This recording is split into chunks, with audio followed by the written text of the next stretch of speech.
Hello दोस्तों, कैसे अभी सभी लोग। मैं परिवर्तन जीएस क्लासेस में एक बार फिर से आप सभी को स्वागत करता हूं। जैसे आपके सामने थंबनेल में दिखेगा, आज है 1 मई। तो आज हम आपके सामने 1 मई के 10 महत्वपूर्ण करंट अफेयर्स सामने लेकर आए हैं, जो आपके सभी परीक्षा प्रतियोगिताओं के लिए काफ़ी महत्वपूर्ण होंगे। चलिए, जो भी हमारे चैनल पर नए हैं, चैनल को सब्सक्राइब कीजिए, लाइक कीजिए और बेल आइकन को दबाना ना भूलें, ताकि आप सभी तक हमारे द्वारा प्राप्त ये सभी जानकारियों को नोटिफिकेशन आसानी से और बिना किसी रुकावट कर पहुँच जाए। आज का पहला प्रश्न शुरू करते हैं। भारत को अग्रणी मैन्युफैक्चरिंग हब बनाने हेतु रीस्टार्ट रीस्टोर एंड रिसर्च किस औद्योगिक क्षेत्र की पहल है? ए, युवा कल्याण मंत्रालय। बी, श्रम और रोजगार मंत्रालय। सी, इलेक्ट्रॉनिक्स व मोबाइल मैन्युफैक्चरिंग क्षेत्र। डी, औद्योगिक मंत्रालय। तो जो सही विकल्प है दोस्तों, वह है सी, इलेक्ट्रॉनिक्स व मोबाइल मैन्युफैक्चरिंग क्षेत्र। अगला प्रश्न। राइट ऑफ और लोन वेवर में मुख्य रूप से क्या अंतर होता है? ए, राइट ऑफ में ऋण की वसूली होती है, लोन वेवर में ऋण माफ़ कर दिया जाता है। बी, राइट ऑफ में ऋण माफ़ होता है, लोन वेवर में ऋण की वसूली की जाती है। सी, ए और बी दोनों सही हैं। डी, उपयुक्त में से कोई नहीं। तो राइट ऑफ और लोन वेवर क्या है दोस्तों?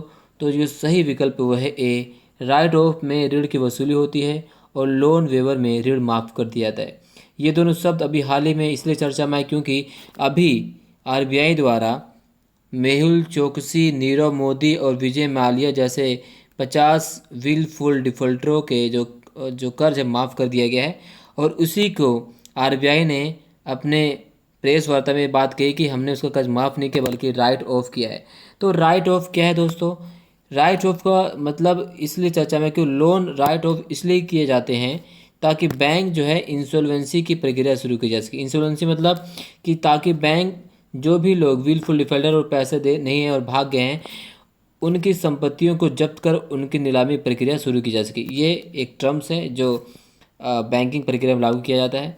नियम के मुताबिक बिना राइट ऑफ किए इंसॉल्वेंसी की प्रक्रिया चालू नहीं हो सकती। इसीलिए आरबीआई ने अपने प्रेस वार्ता में यही कही, इसलिए हमने इनके लोनों को राइट ऑफ किया है, ना कि लोन वेवर किया है।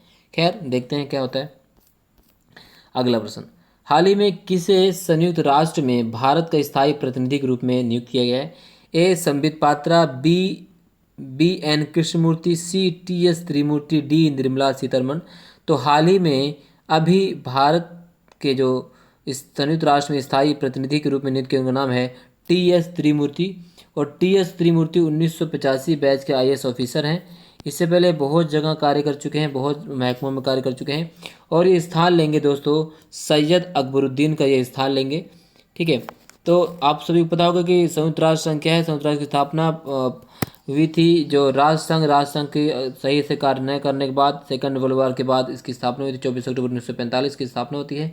और जो इसका मुख्यालय है वो है न्यूयॉर्क में। चलिए, अमेरिका के द्वारा किस ई कॉमर्स कंपनी के 5 डोमेन पर ट्रेडमार्क धोखाधड़ी और कॉपीराइट पायरेसी के आधार पर कुख्यात बाजारों की सूची में डाल दिया गया है? A, Alibaba. B, Amazon. C, Flipkart. D, कोई नहीं। तो हाल ही में अमेरिका द्वारा अमेजन ई कॉमर्स कंपनी के 5 डोमेन पर ट्रेडमार्क धोखाधड़ी कॉपीराइट पायरेसी के आधार पर कुख्यात बाजार में शामिल किया गया है। तो इसका जो आंसर दोस्तों है बी। अगला। हाल ही में किसे सतर्कता आयुक्त के रूप में नियुक्ति प्रदान की गई है? ए, अनिल सिन्हा। बी, राकेश सिन्हा। सी, सुरेश एन पटेल। डी, राम के बारू। तो जो सही उत्तर हो दोस्तों सी, सुरेश एन पटेल को सतर्कता आयुक्त के रूप में नियुक्ति प्रदान की गई है।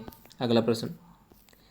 चर्चा में रहे प्राकृतिक उत्पाद बावेरियन। जी हाँ, चर्चा में रहे प्राकृतिक उत्पाद बावेरियन से प्राप्त बेर डी का उपयोग किस रोग के इलाज में किया जाएगा? जी हाँ, किस रोग के इलाज में इसका उपयोग किया जाएगा? A, Alzheimer. B, corona. C, cancer. D, malaria. तो जो सही उत्तर वो दोस्तों है ए, अल्जाइमर के उपयोग में इसके इलाज में इसका उपयोग किया जाएगा। अब बावेरियन है क्या दोस्तों? तो बावेरियन की अगर हम बात करें तो यह एक प्रकार का बावेरियन जो है करक्यूमिन जो है के समान एक प्राकृतिक सस्ता उत्पाद है जो व्यावसायिक रूप से उपलब्ध है। करक्यूमिन एक चमकीला पीला रसायन है जो करकुमा लोगों पौधों द्वारा निर्मित होता है। तो अगर हम बात करें तो हाल ही में पत्रिका आई साइंस में प्रकाशित एक शोध कार्य में बताया गया है कि वैज्ञानिकों ने बावेरियन की संरचना को बेर डी में बदल दिया है ताकि इसका उपयोग अल्जाइमर अवरोधक के रूप में किया जा सके। अब बेर डी क्या है दोस्तों? तो अगर हम थोड़ा सा और इसमें बात करें बेबेरियन के बारे में, तो प्रोटीन संयोजन एवं अमाइल विषाक्तता ही मुख्य रूप से तंत्रिका कोशिकाओं में पाए जाने वाली बहुयामी विषाक्तता के लिए जिम्मेदार होते हैं और बेबेरियन इस काम को खत्म कर देता है। हालांकि बेबेरियन आसानी से नहीं घुलता है और कोशिकाओं के लिए विषाक्त होता है। यही कारण कि वैज्ञानिकों ने बेबेरियन को बेर डी में संशोधित कर दिया, जो एक घुलनशील एंटीऑक्सीडेंट है। वैज्ञानिकों ने इसे अल्जाइमर रोग की बहुयामी अमाइलॉइड विषाक्तता के लिए एक बहुक्रियात्मक अवरोधक के रूप में पाया है। थोड़ा सा अगर हम बेरेडी की बात करें दोस्तों, क्या है बेरेडी? तो बेरेडी की बात करेंगे तो बेरेडी की संरचनात्मक जो विशेषता होती है कि वे प्रतिक्रियाशील ऑक्सीजन प्रजातियों के सृजन को रोकती है और ऑक्सीकरण क्षति के से बड़े जैविक अणुओं को बचाती है। बर्बेनियन में 4 फेनोक्लिक हाइड्रोक्सिल समूह होते हैं जो मिथाइल युक्त होते हैं, इसलिए जल में अघुलनशील होते हैं। जल में घुलनशील पॉलीफेनोलिक व्युत्पन्न बेर-डी प्राप्त करने के लिए प्राकृतिक उत्पाद बेबेरियन का विमेथोलीकरण किया जाता है। ठीक है, तो ये है इसका। अगला प्रश्न देखते हैं। हाल ही में चर्चा में रहे फैंटामेलेंस क्या है? स्पाईवेयर, एक प्रकार की गति, टेलीफोनिक लेंस, डी कोई नहीं। तो हाल ही में चर्चा में रहे फैंटामेलेंस दोस्तों एक प्रकार का स्पाईवेयर है। ठीक है, अगला प्रश्न। हाल ही में चर्चा में रहे सामान्यीकरण कर किन कंपनियों पर लागू किए जाते हैं? ए, भारत की नई कंपनी और उसके संचालन पर। बी, गैर निवासी या विदेशी ई वाणिज्य कंपनियों पर। सी, ए और बी दोनों पर। डी, उपयुक्त में से किसी पर भी नहीं। तो जो सही विकल्प दोस्तों वह है बी, गैर निवासी या विदेशी ई वाणिज्य कंपनियों पर यह लागू किया जाता है। अगला, हाल ही में किस दुर्लभ रोग के कारण मशहूर अभिनेता इरफान खान का निधन हो गया है? A, neuro endocrine tumour. B, cancer. C, neuro clamp और डी कोई नहीं। तो इसका जो सही उत्तर दोस्तों वह है ए, न्यूरो एंड्रोक्राइन ट्यूमर। अभिनेता इरफान खान का उसी संबंधी रोग में उनके निधन हो गया। अभी हाल ही में आज ही के दिन यानी 30 अप्रैल को एक और मशहूर फिल्म हस्ती अदा जो अभिनेता थे श्री ऋषि कपूर साहब का भी आज ही निधन हो गया। उन्हें भी एक प्रकार का कैंसर था। तो इस प्रकार 2 दिन में हमारी फिल्म जगत के 2 मशहूर फिल्म हस्तियों का निधन हो गया। दोनों अपने अपने क्षेत्र में काफ़ी उम्मीदवार थे।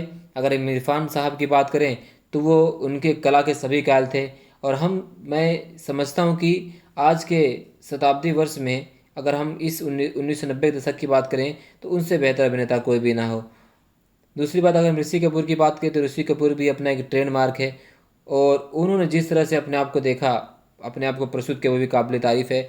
इस प्रकार 2 जो बहुत ही मशहूर अभिनेता थे भारत के, अपने अपने अदाओं के माध्यम से, अपने अपने अभिनय के माध्यम से लोगों को मनोरंजन किया, आज हो वो अपनी इस दुनिया में नहीं है। अब आप सभी की तरफ से, हमारी तरफ से एक भाव भी उत्पन्न श्रद्धांजलि उन सभी के लिए और उन्हें सही से जज़ाकल्लाह और खैर अता फरमाएं। अगला प्रश्न, नीट प्रवेश परीक्षा लागू नहीं करने के लिए गैर सहायता प्राप्त निजी अल्पसंख्यक संस्थानों ने संविधान के किस अनुच्छेद के तहत चुनौती दी थी? ए, अनुच्छेद 30। बी, अनुच्छेद 32। सी, अनुच्छेद 17। डी, अनुच्छेद 14। तो निजी अल्पसंख्यक संस्थानों ने अनुच्छेद 30 के तहत ये चुनौती प्रदान की थी।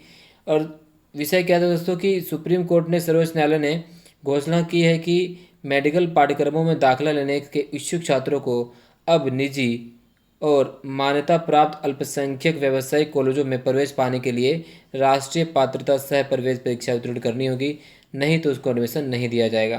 तो इसी पर आर्टिकल 30 का हवाला दिया गया है कि इससे संबंधित जितने भी कॉलेज, क्योंकि अल्पसंख्यक को अपनी शिक्षा संस्कृति बढ़ाने का अधिकार होता है, तो इससे संबंधित आर्टिकल 30 का हवाला देकर ये चुनौती प्रदान की। अब देखते हैं क्या होता है, किस प्रकार के फैसले लिए जाते हैं। तो आज के हमारे 10 महत्वपूर्ण जो प्रश्न दोस्तों आज खत्म होते हैं। हमारे चैनल को लाइक कीजिए, शेयर कीजिए और सब्सक्राइब कीजिए ताकि हम और सही तरीके से आपके सामने और अच्छी वीडियो बना सकें। आप लोगों को प्रोत्साहन ही हमारे आगे बढ़ने का सहयोग है। तब तक के लिए जय हिंद।